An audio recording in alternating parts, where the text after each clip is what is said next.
What's going on, everyone? It's your boy Kentastic here. Just want to make this video to all the haters that's out there, or even Cowboy fans that's watching this. The definition of America's team.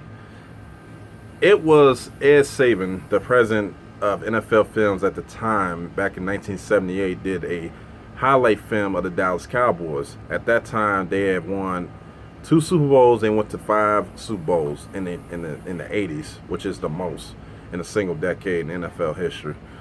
Number two, the players that they had, the Roger Staubachs, the Tony Dorsetts. They had the offensive line. They had the great defense, and Harvey Martin and Randy White, Charlie Waters, Thomas Hollywood Henderson. Then the coach, everyone that loved and followed, and that was Tom Landry, the late Tom Landry. Now, the cheerleaders was also the most important thing because they set a standard what you want in cheerleading. But the ultimate reason why it was that because the markets that they played at every single year was on the East Coast. They played in New York. They always play in New York every year. They play in Philly. They play in Washington D.C. Those three cities are three of your largest markets as far as media outside. That's in the United States. LA is like the top number two, but if you look along that eastern seaboard, those are your major media markets at the time.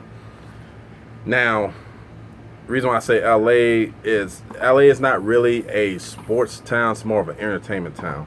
So,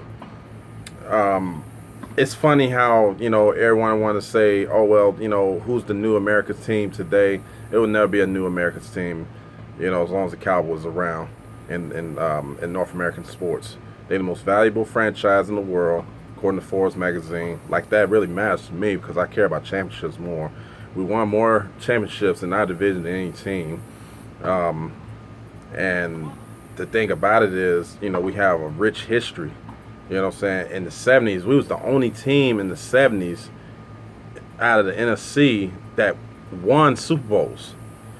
That was a other team that went to the Super Bowl four times, actually three times in the 70s, and that was the Minnesota Vikings. They lost all their Super Bowls, period. They went to four total, but they went to three in the 70s. Then in the 90s, we ruled a decade, from the Hershey Walker trade to basically three Super Bowls in 4 seasons.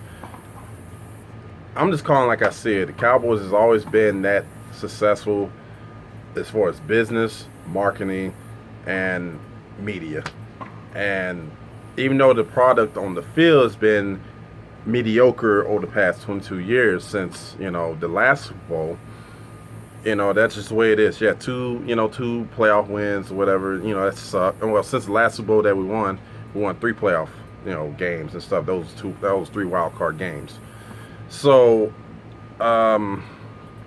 it sucks, but that's the way it is. Everyone either loves or hates us because the Cowboys get the notoriety of everything, and y'all should be thankful that the Cowboys get the notoriety because if that was any other team to try to handle that pressure, there's no telling how they would handle it.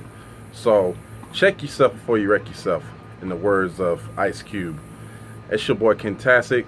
I will make a video tomorrow about the preview matchup versus the New York Football Giants. They come to Dallas here on 9/11. The game will be played at 3:25 p.m. at AT&T Stadium in Arlington, which is about 35 minutes from me, and I will be there. So, to all the Giants fans out there and stuff, don't be crying because I'm gonna tell you how. I'm gonna tell you how you're gonna have a hard time, especially that new expensive defense that y'all paid for. So, be ready. It's your boy Kentastic. I am out.